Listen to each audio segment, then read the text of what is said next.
오늘 화면에 있는 대로 마태복음 25장 전체를 걸쳐서 천국에 들어갈 자라는 제목으로 피차의 몇 가지로 은혜를 나누려고 합니다. 마태복음은 28장까지 되어 있지만은 이제 예수 그리스도의 순환을 앞두고 오늘 25장과 함께 그 전장인 24장, 25장은 우리 주님께서 십자가에 금요일날 달려 돌아가셨잖아요. 그 십자가 순환 3일 전, 그러니까 어제 화요일날 감난산에서 제자들에게 세상 종말에 여러 가지 나타날 징조를 24장에 말씀했다면 25장은 종말을 살아가는 우리 성도님들이 하나님 앞에서 어떤 처세를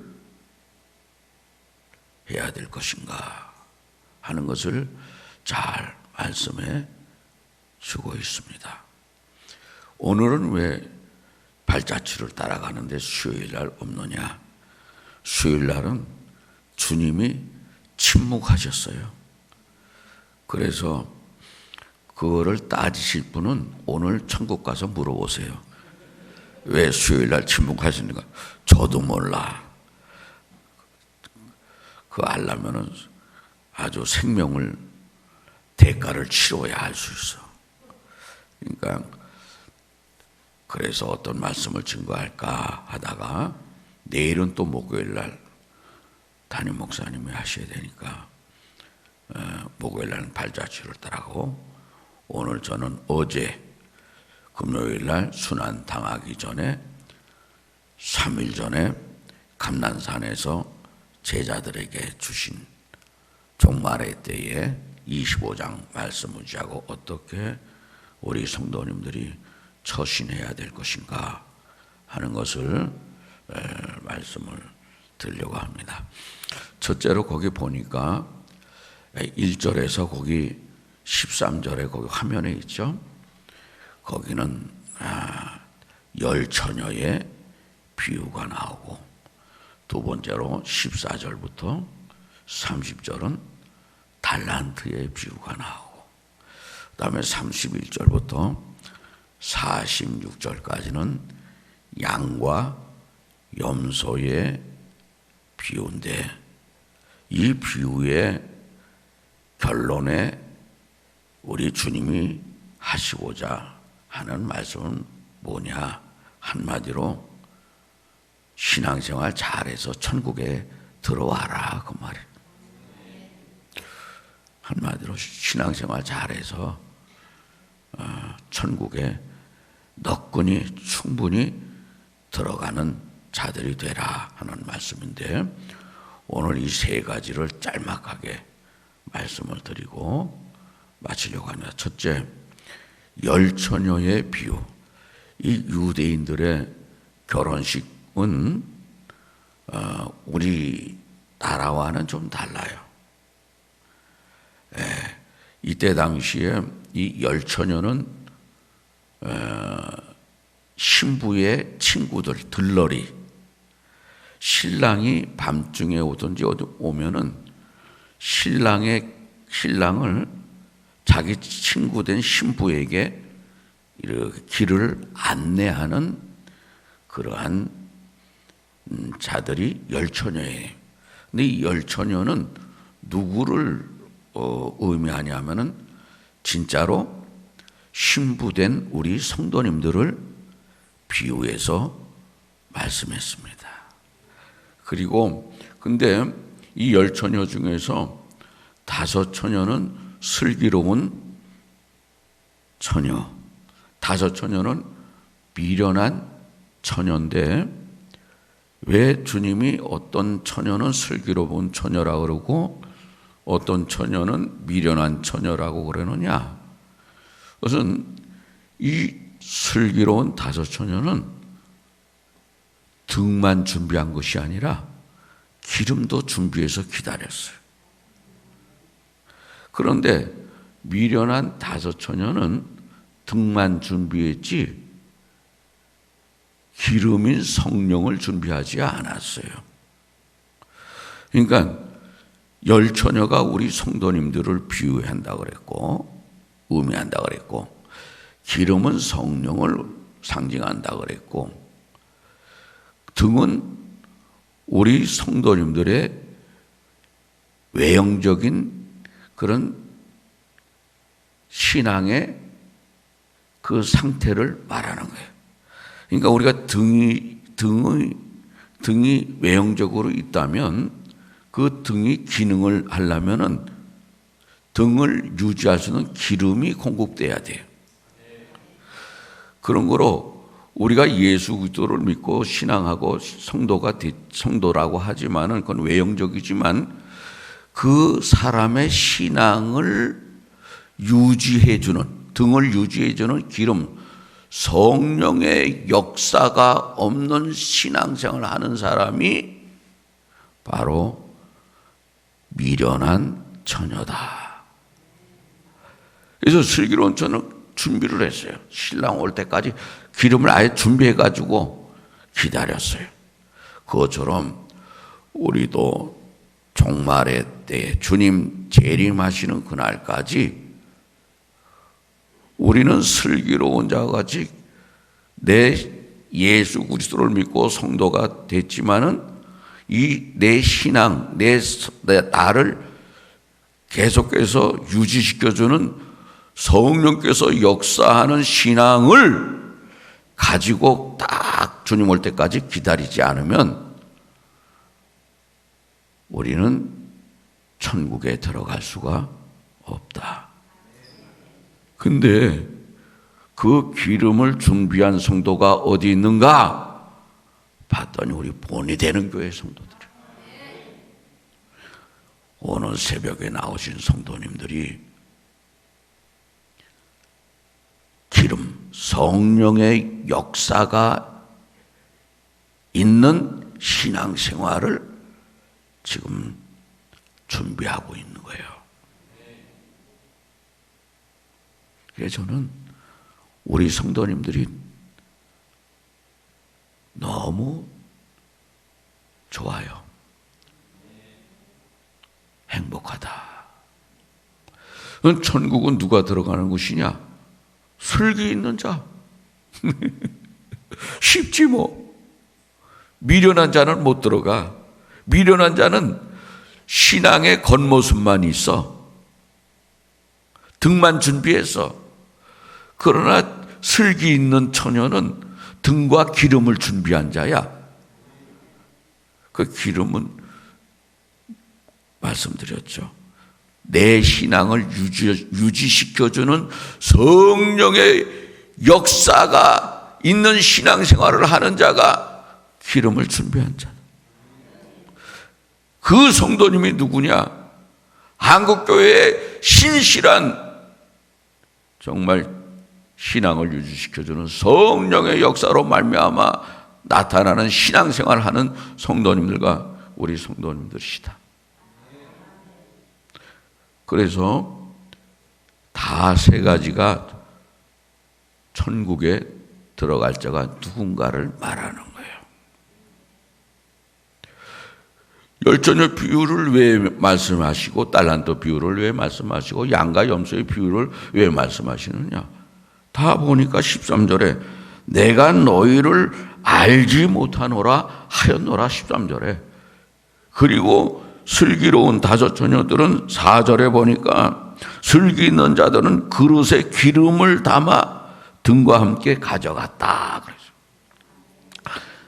그런데 미련하들은 등만 준비했지 기름을 준비하지 않았어요.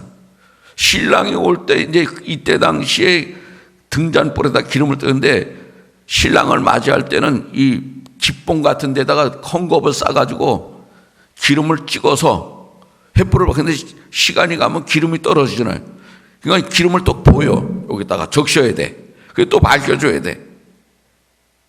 등을 유지할 수 있는 기름, 그 기름이 뭐냐? 성령, 푸니마티. 그 성령, 내 신앙을 지켜주는 성령의 역사가 있는 신앙생활 하는 자가 슬기로운 기름을 준비한 자다. 그 성도님이 우리 성도님이에요.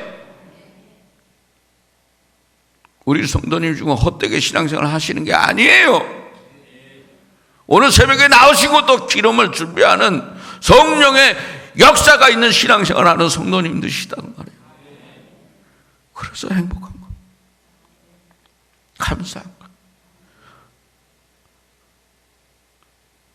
다 우리 성도님들은 천국에 들어갈 줄로 믿습니다.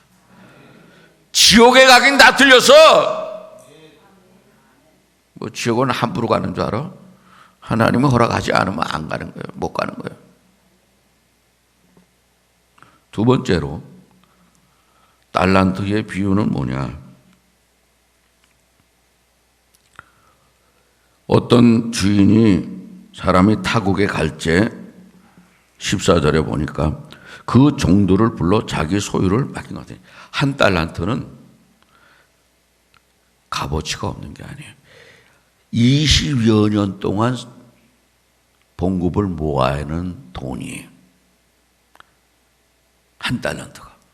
그러니까 5달란트면 100년 쓸 돈을 한 푼도 안 쓰고 모아놓은 돈. 엄청난 달란트. 돈이 화폐로 따지면. 그러니까 5달란트, 2달란트, 1달란트, 1달란트도 20여 년 동안 한 푼도 쓰지 않고 모아 놓는 그 돈이 1달란트니까 이것은 하나님께서 우리 성도님과 저에게 5달란트, 2달란트, 어떤 사람은 1달란트 주셨어요. 재능을 주셨어요.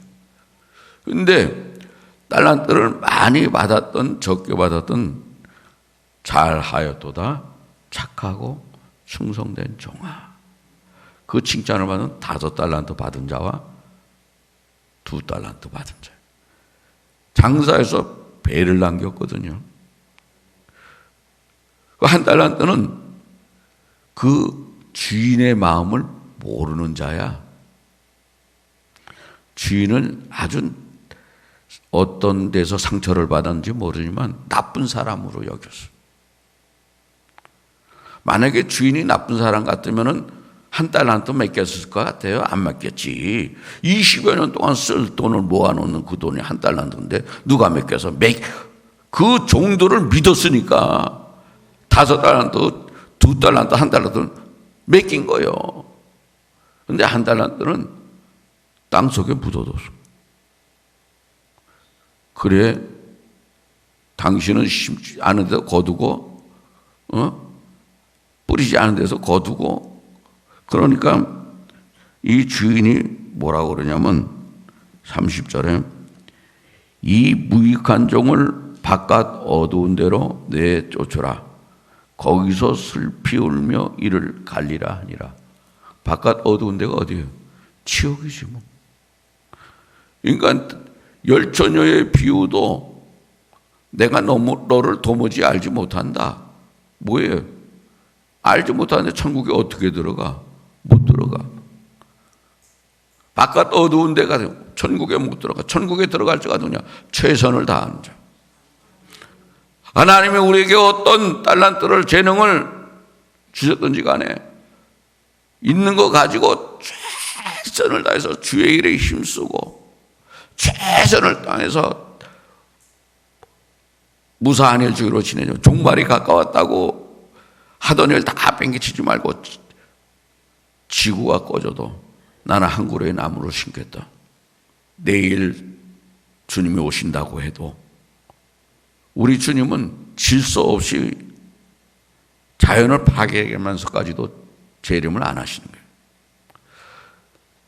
우리에게 각각 재능을 주셔서 주님 재림하는 그날까지 그 시간까지 끝까지 그 달란트를 사용해서 생업을 포기하고 그러지 말고 맡겨진 사명, 복음 전도의 사명을 충성스럽게 최선을 다해서 최선이 중요한 거예요. 달란트의 비유는 최선을 다 해서 할 때에 그가 천국에 들어갈 자라. 그리고 열처녀에 깨어 근신하는 거예요. 깨어 근신하가 성령의 역사로 말미암아 하는 거예요. 그리고 마지막으로 31절 양과 염소의 비유가 화면에 나오죠. 이것은 어떤 자가 영생과 영벌에 처할 수 있느냐? 주님의 계명에 순종해서 사는 자. 할렐루야. 우리는 가난하고 소외된 자들에게 먹을 것, 입을 것, 쓸 것을 언제 주었냐 하는 겸손한 자. 주님의 말씀에 알기만 하고 순종 안 하는 자는 지옥에 가. 오늘 고난주간에 우리 성도님들이 이것을 분명히 잘 마음에 새겨야 될 줄로 믿습니다. 거기 마지막 절 46절에 그들은 영벌에 의인들은 영생에 들어가리라 하시니라. 말씀을 알기만 하면 안 돼. 그 말씀을 순종한 자, 주님의 그거를 선행을 베풀어서 구원받는다는 것이 아니고 믿음으로 구원받은 자는 당연히 그 참 믿음에 따르는 순종이 있다 그 말이에요. 그 순종으로 믿음을 증명하는 거예요. 뭘로 증명하겠어요? 그런 거로 말씀을 알지만 순종 안 하면, 하나님의 말씀을 살지 않으면, 사랑을 실천하지 않으면, 하나님의 말씀대로 하지 않으면 하나님이 싫어하고 미워하고 호되게 하든지. 예레미야서 보니까 예레미야에게 시드기야 왕이 남유다 20대 왕이잖아요. 시드기야 왕이 하나님 명령에 순종 안 하니까 하나님이 미섭게 그냥 이 시드기야 왕을, 그러나 하나님께서 시드기야 왕에게 너는 칼에 죽지 않겠다. 그 하나만 약속했어요. 그럼에도 불구하고 이 남유다 마지막 20대 왕 시드기야 왕이 하나님 말씀에 순종하지 않고, 그러니까 바벨론 포로로 바벨론 포로로 느부갓네살 왕에 끌려가서 그의 눈을 보리라. 얼마나 미소죠. 하나님 말씀대로 하지 않는 종들, 왕들, 선지자들 코너로 하나님께서 막 몰고 가가지고 뒤지게 야단치고 혼내고 막 얼마나 미소인지 몰라. 성경을 읽어봐요. 얼마나 미소인지 몰라. 그러니 저와 우리 성도님들은 하나님을, 말씀을 알기만 하는 데서 족하지 말고 그 말씀을 순종해서 살 때에 영생의 천국의 신천지지 새 예루살렘 킹덤 오브 갓 하나님 나라에 들어갈 줄로 믿습니다. 결론에 말씀을 드립니다. 모양만 그럴듯한 등만 준비하다가 주님 오실 때 기름을 준비하지 못한 자로 발견되어서 내가 너를 도무지 알지 못한다. 그때는 피니시드, 그때는 더 이상 시간이 없어. 피니시드, 성령의 역사로 말미암아 나타나는 신앙생활하는 기름을 준비하는 신앙을 하는 것이다. 근데 그 성도님들 우리 성도님이신데 고맙고 감사하고 오늘 나오면서 찬양하면서 십자가를 지신 우리 야 오늘 찬양 어떻게 목사님이 그냥 설교 내용하고 맞는지 진짜로 오늘 찬양 네 분 또 반주 이게 다 성령의 역사로 나타나는 신앙을 준비하는 기름을 준비하는 성도님들이에요. 얼마나 고마운지 기도하겠습니다.